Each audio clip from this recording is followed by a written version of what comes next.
so we can get bloopers and everything when we edit it. So yeah, go ahead and start. Are we rolling? I'm just gonna put one because I can't. I feel suffocated. By your boat.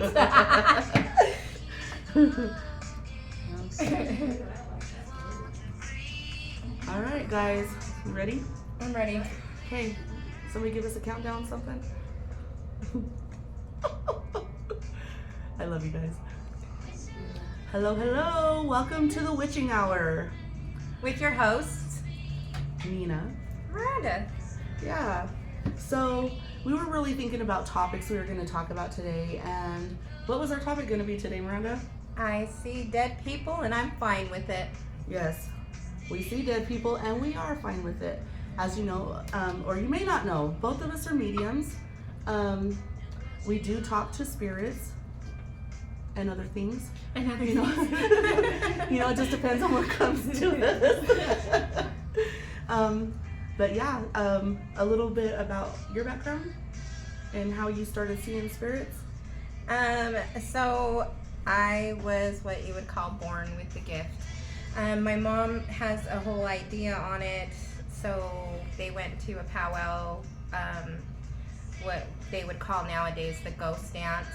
And you're not supposed to have pregnant women there. And so my mom went and they lied because they were young and they were trying to get away with, my mom being knocked up. Those are there to be broken. Yeah. Oh, with my family especially. Yeah. So then they were like, okay, you need to leave because you're pregnant, you're making people sick. So my mom thinks that's where it really started. I know my grandmother Grace, I would say she was an old school curandera,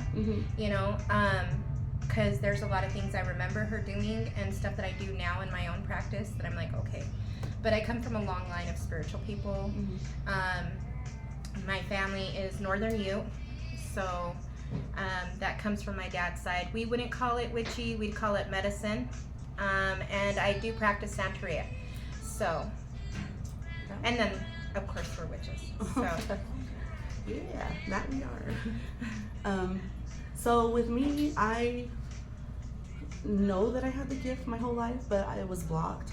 I just came from a family that didn't believe, didn't practice. I'm a sinner, I'm the devil of the family, but that just goes to show. When I was 34, I had a near-death experience, and just from there, like, my gifts were awakened, and I slowly came into mediumship, hearing spirits and stuff. I do use my ancestors a lot, though, especially my grandmother. She was an undercover. I have noticed that there are certain people in my family that are gifted, but they deny it. They don't accept their gifts, and a lot of them are Mormon, honestly. They don't want to go there with their gifts. And as with my grandmother, the Mormon church helped her raise her 14 kids after my grandfather left, so she wasn't trying to mess that up, you know what I mean? But a lot of stuff that she does, a lot of guidance that she gives me through the realm is like what's helped me to help others. So yeah, it's been pretty cool. Yeah. So like we've experienced a lot of stuff together and individually. I don't know, what do you think is the hardest spirit you've had to have come through, or entity? I'll say entity because there's so many things that we connect with. Yeah, we connect with a lot of crazy shit. Sorry.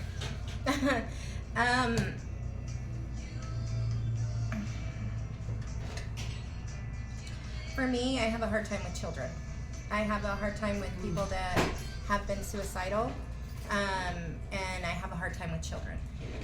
It's not so much like it, you know what I mean? Children are hard to wrangle in anyway because they're children.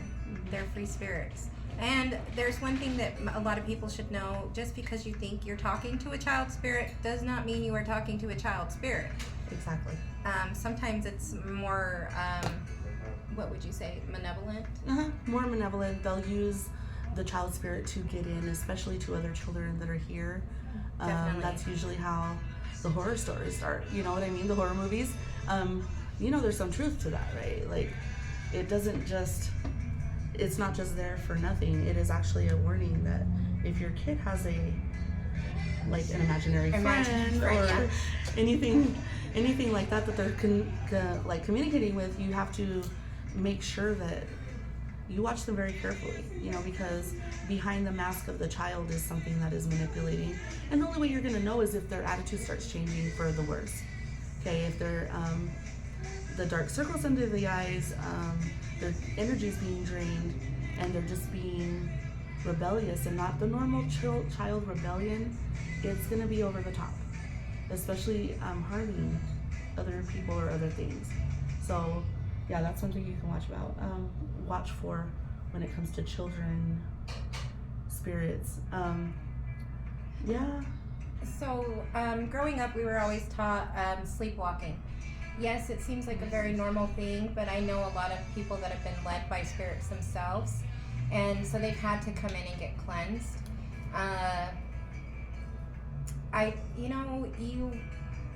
It's hard to say this because coming from a parent standpoint, I understand sometimes you don't want to listen to the kid, but I always told my kids wholeheartedly, tell me what's up and we'll go from there. I think my first time that I ever experienced something with my child,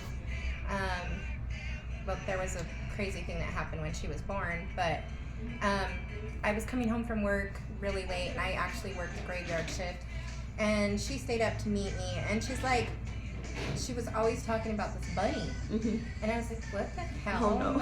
And this is Gabby, Gabby Yeah. and Donnie Darko. So I was like, okay, there's a bunny. I came home from work at midnight, and probably not even midnight, it was probably 1 or 2. Mm-hmm. And I look on the roof, and there's a goddamn bunny on the roof. And I was like, and Gabby's like, yeah, he's my friend, but he's scary. And I'm like, okay. After that, I made it a point to really cleanse the house. Yeah, that is scary. It's funny because my kids have always steered away from me. I don't know if they're embarrassed of me or what. They could be. I don't know. I'm a little extravagant.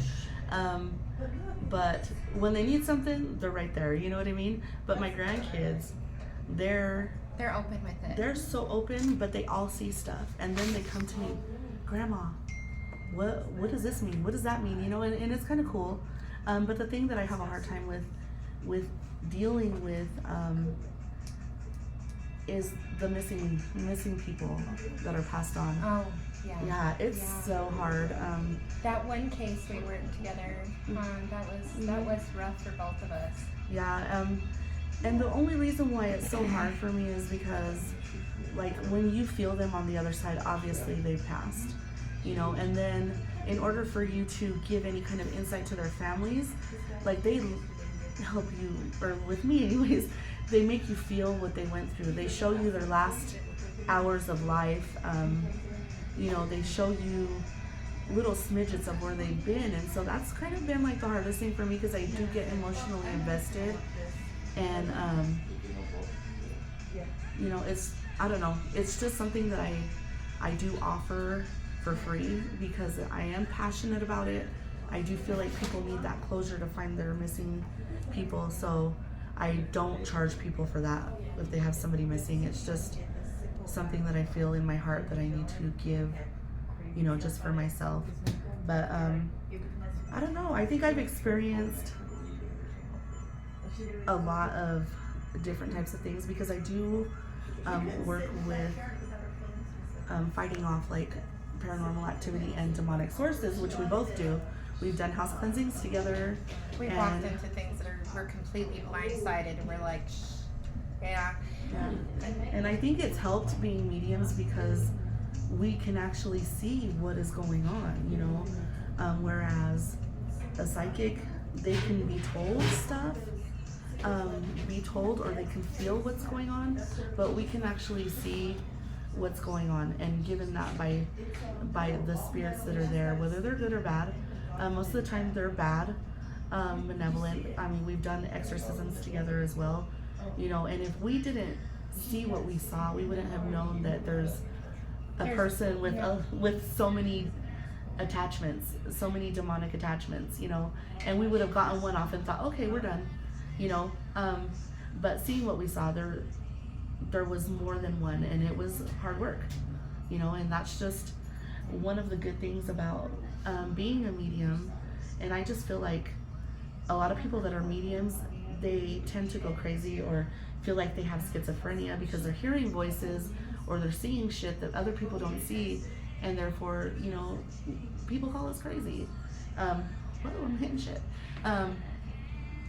But you just have to learn how to hone it in, how to protect yourself, which, you know, you must know, like, if you are coming into gifts or you do have the gift of mediumship, or any gift, as a matter of fact, you are the authority figure. You have a physical body. You are the spirit inside of the body. You have the authority. You just need the knowledge to hone that in and protect yourself from other shit that you don't want coming in. That way your sleep is not bothered. You don't walk around with voices in your head all fucking day. You know. Sometimes we still get them. No, yeah, there's sometimes that they do push through, and those are the strong ones. And usually it is because you're right in front of the person that they need to give the message to. But it's not very often that happens. It was funny because I used to say, oh, I'm not a medium, you know, because my gifts have gradually grown over the years. And so when I would say I'm not a medium, like about 2 hours later, you have an episode. I've done that. Yes. I've so done that. What would you say is your most memorable episode? Okay, well, it's my first one. It scared the fuck out of me, you know? So I was with my friend in a truck, you know, we were driving home, and it was late. We had done a house cleansing, and then we stayed talking and cleansing ourselves, of course, because you got to do that all the time too. And she was giving me a ride home, and we stopped at a stop sign, and it was winter in Ogden, Utah, and like the streets were bare, okay, and that's unusual for Ogden because that place don't sleep sometimes. It gets popping. It gets popping. And we stopped at a light, and I was like, whoa, hold on, you're gonna hit that guy. And he went, I saw him from my rear view, and I'm on the passenger side, and he went back, and I saw him out the corner of my eye this way when I looked back. And she's like, what guy? And I said, that guy right there. And yeah, I was like, what the hell? My stomach went into my ass. Like, no lie. It scared me because that was the first time I'd ever experienced that. And just from there, I'm a medium. I'm a medium. Yeah. Oh. So, yeah. And my most memorable, I would have to say, I worked with this lady, and she was wonderful. I loved her. She was a great lady. I haven't cleared this with her, so I'm not going to say any names.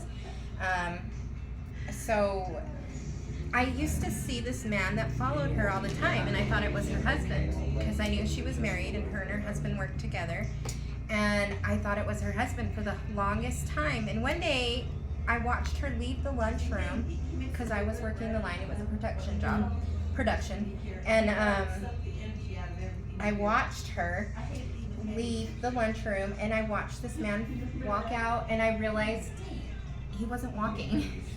And I was like, oh. And then he looked directly at me, and I was like, shit, here we go. Here we go. And after that, he bothered me for like 3 or 4 days straight, constantly. Like, let her know I'm here. Tell her this. You know how they get. It's very constant. And so I was like, okay, fine. And so we ended up having lunch together. I think it was like on a Friday. And I go, please do not think I'm crazy, but you have a spirit with you. It's a male. I want to say it's a brother. And he just wants you to know that, yes, he's here. He loves you, and he's just been with you. And she just looked at me kind of crazy, and she goes, well, I've never had a brother. I've never had anybody pass. And she goes, but I appreciate you bringing that to me. And so I ran into her. Yeah, I ran into her 3 months later. We were in the Walmart, and she came up to me, and she gave me like the biggest hug, and she goes, I know who you were talking about, because I described the man. And she's like, no, you know. She went home, and her husband was talking to her, and he's like, didn't you have a brother that died in Puerto Rico? And she goes, you're right. And so they went through her trunk, because when she came here from Puerto Rico, they went through her trunk, and they found a picture of her brother, and it was to a T how I described him. Yeah, that's cool. And she started crying, and so she gave me the biggest hug again, and she says, it was my brother. She goes, and I didn't remember because I was a little girl. They sent me away, and then when my mom was sick, they sent me back. Yeah. And she goes, and I only met my brother one time because he was into, like, you know, all the crazy stuff out there. Uh-huh. And so the mom had sent him away to keep the other siblings safe. And so she said this man met her on the street, and he goes, I got somebody that needs to meet you. Mm-hmm. And she was like, I'm not going with you. You know, she's thinking she's going to Right, get kidnapped right. or something. And he's like, no, I'm not going to hurt you. I would never hurt you. He goes, you need to meet somebody. And so she gets in the car, she goes with him, and then she gets to this house. And there's all these people at the house, and they're like paying, you know, their respects and stuff. And she's thinking, what the crap? What did I get into? Yeah. And she walks into this room, and the man is laying in bed because he's passing. Mm-hmm. And he looks at him and he says, ay, coño. He's like, you bring me a hooker? And he goes, and he freaked out on him. I'm not going to say what he said. Mm-hmm. Ooh, I bet. Holy And he shit. goes, look at her. And he goes, oh, mija, I haven't seen you since you left, since you were just little and they sent you away. He goes, you're so beautiful, and I always Aw. wondered if I would see you again, and I love you, and I will always walk with you. And that's one thing he left for the message for me to give to her was, I'm always walking with you. And she said when she remembered that, you know, His last words. yeah. That's fucking so, awesome. Yeah, that's probably my most memorable one that I've ever had, and it makes you feel good because, you know, Yeah. sometimes we get messages and it's hard because some people are, you know, receiving of it and others are like, no.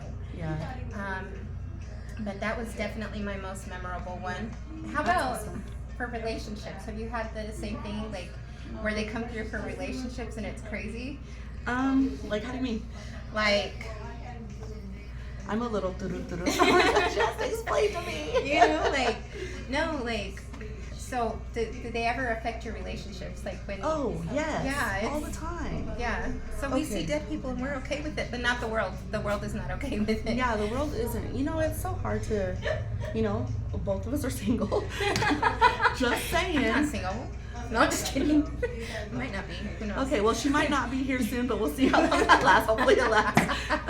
Oh wow. You know, and it's, and I'm not cursing you. I'm not cursing you, I promise. I was like, I like this one. Yeah. It does work on relationships, especially when they don't understand and they just think that, oh God, your job is so easy. You just sit there and bullshit to people, you know? And that's not the That's truth. not what it It is. takes so much damn energy to pull a spirit through. Well, not just that. You know what? I want to put out there too. It takes a really strong man to love a witch. It takes a really strong man to love someone that's spiritual. Especially that works fighting things that are harmful, you know, Yeah. to light workers, to other people, illnesses, other attachments and stuff like that, because like we are putting ourselves in the line of fire sometimes, you know, and we need to come home to protectors. And a lot of the times, like, They're very much a wall. I will say that a lot of people that are spiritual, the ones that have the lasting relationships, they have that significant partner. We've witnessed it in the shop where, you know, they're very caring, they're very loving, they'll pull those things from them, or, you know, it definitely does need to be a very big point of support. yeah. So Yeah, but I just feel like no matter what, I would not choose to do anything else than what I do, because it's a blessing to see the relief on people that haven't gotten closure, Yeah. and they finally have it, because you can touch on things that nobody knows, you know, and that's how you know they're legit. Like, people can cold read people, and that's just like, that could be for anybody or everybody, but when you come into the details, that's when it gets personable, and it's important, you know, and just to see or feel, because I feel them too, their emotions and the closure that they're getting and the peace that it brings to them, you know, it's more than anything. I couldn't even ask for more. Definitely okay. So yeah, I wouldn't choose anything else. No, definitely. I think when I was younger, it was really hard for me to deal with my gifts, just because I knew things about other people, and they didn't like that. Because you can very much read energies. There's certain marks that get left on people. They're like a stain, and you pick it up and you notice it. And when you're dealing with it very young, it's hard because other people are not receptive to it. Right. And with me, where I have this block from like my first memory, my only memory of my childhood having, being gifted is like about 7 years old. And then I was blocked and I didn't get reawakened until I was 34. So I didn't really have to deal with that. But I do remember getting the shit slapped out of me because I told somebody, or I told, parental figure that, hey, so-and-so is here, and she had to leave also because I had 2 family members pass. One was a child, one was an older female that was a prostitute. She was found murdered in the trunk of a car over the border. And when all of our family was here for her funeral, my younger cousin ended up passing, and she was about 3 years old. So the innocent pure soul that hasn't even really been hit by sin, and I'm gonna do that in quotations, so the world says. And when they came through, I saw them coming through, and it was just an odd moment. I remember being sweaty and hot, and I couldn't sleep, and I just looked up, and it was like in the archway going from the living room to the kitchen, and my little cousin was like, tell my mom that I had to come because she couldn't find her way. Her sister couldn't find her way, and I told my mom that, and I'm 7 years old telling my mother this. Yeah, she slapped the shit out of me. She said, don't you ever say that to her. You better not say nothing. Yeah. So I can see why my gifts were blocked off. I wasn't accepted. It wasn't cordial. I mean, you wasn't grew up in the good. Bible Belt in Texas too, so yeah. that's really rough. Yeah. That's And really rough. yeah, I mean, it's just, the different backgrounds and stuff, but yeah, it's, like I said, it's still nothing that I wouldn't choose anything else. Do you guys have any questions? We do have an audience. Any questions? What's that? Wasn't ready for you to ask anything. Oh, I'm just throwing it out there. What's been your funnest reading? Okay. My funnest, let me see. The whole man that dances. Oh, yes. Okay. So, at the cleansing we did, right? Yeah, the okay. cleansing. So, we went to do a house cleansing. This was me and Miranda together. And, these people needed a house cleansing because there was an open portal. A portal is a gateway from here to other realms, to other, mostly the spiritual realm. And they were afraid of the room. And then underneath it was the daughter's room, and she was afraid to sleep there too. So, we cleanse the house, we shut these portals and get rid of whatever is there lingering still. And there was an uncle or grandfather, I can't remember what he was, an older man that was in the house as well, and he just kind of lost his life. He used to like to go outside, he was still mobile. He became very, very, secluded and depressed, they said, and didn't when listen to music. Yeah, like he used to. like all the good stuff that he liked to do. And what we noticed is when we went into his room, all the spirits that were actually present. And then when we had mentioned this to the homeowner who hired us to go in, she said, yeah, we've woken up to him screaming, telling these spirits to get out, to leave him alone. So at that point, Nina was like, I think I want to cleanse him. And I was like, okay, let's do that. And so she went in and she cleansed him. I cleansed him and I said, okay, we got your blessing done. And, because when I do a cleansing, can we keep it down in the background, please? Thank you. When I do a cleansing, I will always make sure and give them a sense of protection. Bring in the white light or I also use the violet fire. I use different things just depending on what they believe in, because they have to have that belief system in order for it to work, right? So I brought in the white light because he believes in God, and I told him, okay, there's your blessing, you're good to go. And he just looked at me and he did this little shuffle with his legs, and I was like, he was oh so heck cute. yes. And as soon as we were walking out, he came outside right behind us, and he hadn't been outside in months. Yeah. You know, and I was just like, hell yes. You know, that's what's cool. Like, being able to see the spirits, being able to see what was draining him and what was taking from his lifespan. It wasn't his illness, it was actually the spirits draining him. So yeah, that was pretty awesome. But anyways, how about yours? So like my most memorable reading. Mm-hmm. Oh. This is going to go back to relationships. And sometimes the funny thing about spirits is they come to you. Sometimes you don't have to call them in, but if you have clients that come in and they want you to pull, you're like, okay, you'll pull. But then there's other times where they just pop in and you're like, great. Just great. Yeah. So it would be when I was dating my husband, and there was this spirit that just would constantly, I noticed it, and he grew up very religious, in a very religious household. He had been around some things. He was military, so with that kind of comes its own things, right? And so I'm at his house, and I see this young man, and he's constantly there, and I start to realize the way things shift in the house. Mm-hmm. Well, I was like, okay, it's fine. He's not going to bother us. And we get ready for bed, and we go to sleep. We thought we were going to sleep. At least oh no, what are those nights? we thought we were going to sleep. And I feel something kind of tug my leg. And I was like, shh. Not the leg. Not right now. Not Okay. right now. And then, Not the leg. and so I'm like, knock it off. And so I pull my leg back, and then it pulls my leg again. And I said, knock it off. And I heard my husband, he was asleep, and he's like, you know, he mumbles, and I'm thinking, it's a spirit. It's a spirit. And so I was like, okay, I command you to leave me alone.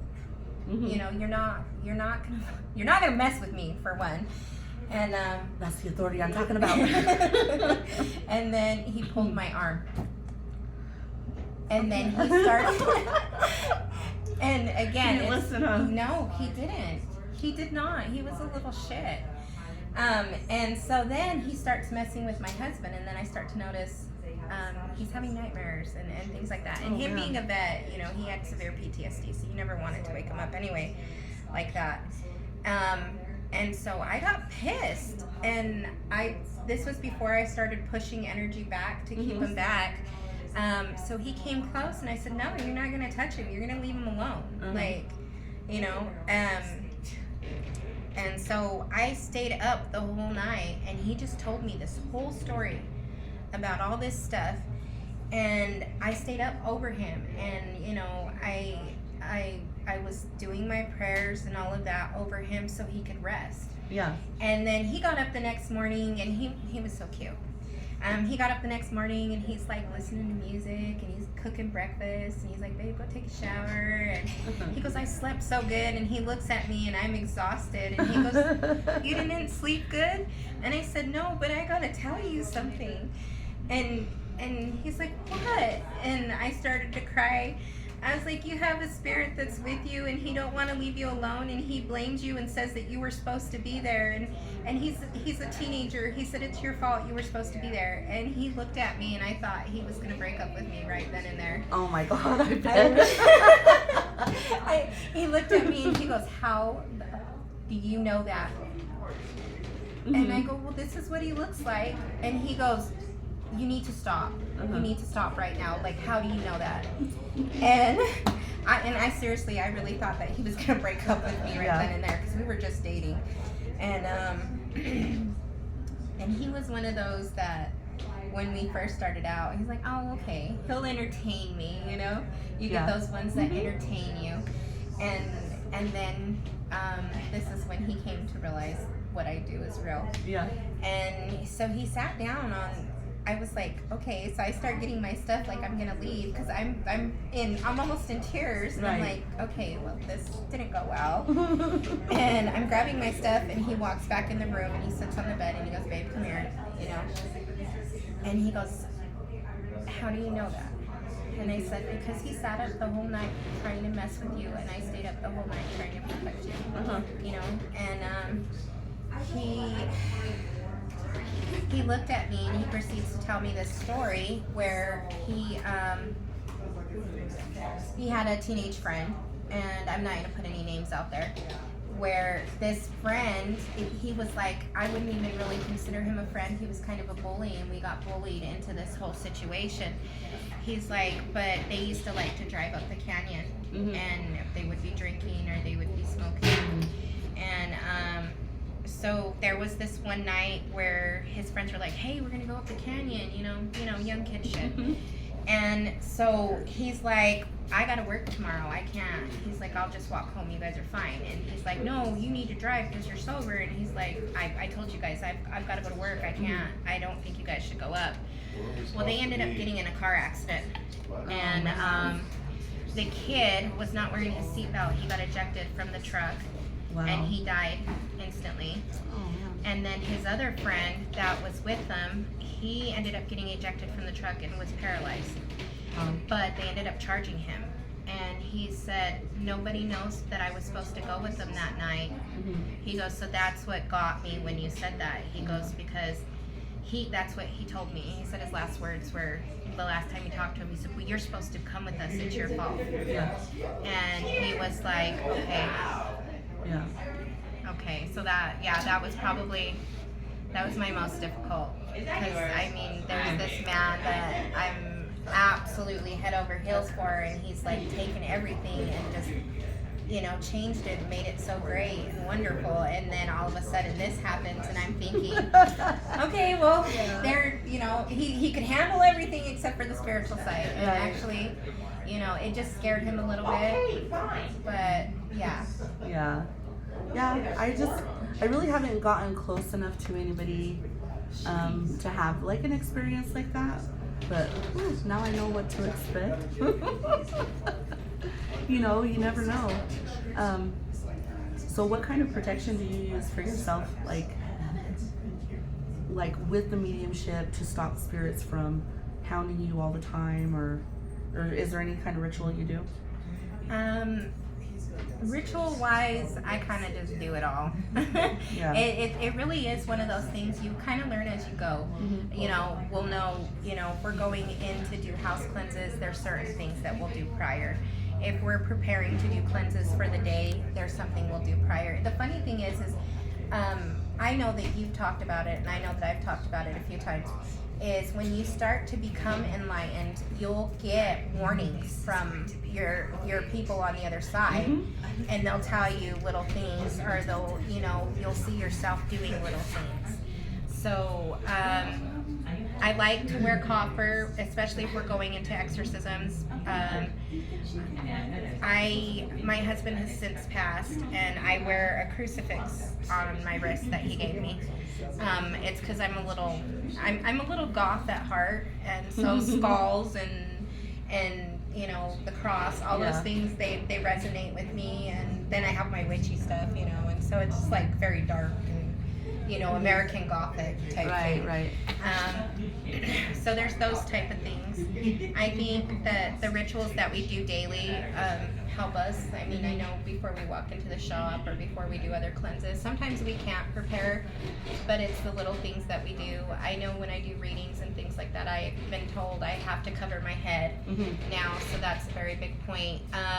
Again, I do practice Santeria, and we go through a ritual where we receive our beads, and so I will wear my beads, especially for things like that. Yeah, and that's your form of protection. Yeah. See, with me, I don't know, like throughout the day, like I just say like a little prayer over myself, and you know, I sit in my bubble. I have a color bubble, and I always use black because I just repelling. Yeah, and see, and I didn't know that at first. I would always use black because I like the color black because it makes me look skinny, or I think it does, anyways. You know, and so I would always use black, and I would just imagine a bubble around me, and nothing can see in, but I could see out. You know what I mean? That way, I didn't attract spirits that are vampires towards psychic abilities. Or anybody, which is here in our realm, that with jealousy and stuff. I didn't want them to attack me because I don't like that shit. And I'm a brawler, so I'll fight. She's ghetto, y'all. Yes, I'm She's ghetto. I admit that I am. The best of us are. But No, I'm just honestly, kidding. like, I have a natural talent to just shut down, and I feel like it's a coping mechanism that I've always had from my childhood, the traumas. That makes I would sense. That makes perfect I would sense. disconnect and shut down, and so that's what I learned how to do spiritually. So I can walk into a crowded area and not be so affected, like by spirits, but my empath part of me, I could still feel everything. It's just spirits don't come to me unless I call them, and that's just a rule I've made for myself. See, I like that. I like that. Do you think some of that has to do with you being a Leo, though? Like, you full on go out there. Yes. So I'm a Virgo, and I feel every little shift, every little thing, and it is so overwhelming sometimes. You've Right. seen me come Yeah. into the shop, and I'm a hot mess. Yes. But yeah, no, I think there's just certain things that everybody does to prepare themselves. I think it's very important to start, with a ritual, especially if you're just coming into your gifts. Light a white candle. If you are religious based, holy water. Holy water works wonderful for a lot of things. And then also the Psalms. The Book of Psalms is actually Psalms is what very, I very use a powerful. lot in spell work. It's root work. It is root work. It's root work, and that's one thing that a lot of people, that Don't know. that they don't know. Yeah, and for protection, it's always Psalms 91. You gotta do. Yeah. Psalms 91 is probably the most powerful protection against enemies. And by enemies, it's like anything that's gonna harm you. You know what I mean? It does not necessarily have to be violent towards you or anything like that. But Psalms 91 is a very good Psalms to use. So. Yeah, I've had my kids use that several times. Okay. So we're gonna wind this up and kind of close down, but for next time, please use our email. Okay? Yeah, go to our email if you want to see something or you have questions about something. Direct it there, and we can totally help you. If you are in the Utah area and you're more specifically towards Roy or not too far, stop in the shop. Like, we are so down to earth here. We are amazing. We have a great team, and we really are family. That's one thing I want to put out there is we are family. And there's nothing you're gonna tell us that we probably haven't heard or dealt with. Seen, experienced, been through, all of the above. All of the above. And then please like and subscribe to our channel. I can't even talk. Channel. Yeah. So that way we can start doing them more live. Yeah. This one's a little bit rough, but we're working on it. This is our first one, and we are not scripted. We just go with the flow, okay? Yeah, that's probably why you see so many cuss words. Oh, And inappropriate talk. I just have to be me. But our email is thewitchinghour@gmail.com. So feel free to email us. And if you're gonna spam us with bullshit, I'm gonna turn that energy right back around to you, okay? I'm just not even playing with that. I said it and I'll say it again. I will turn that energy back to you.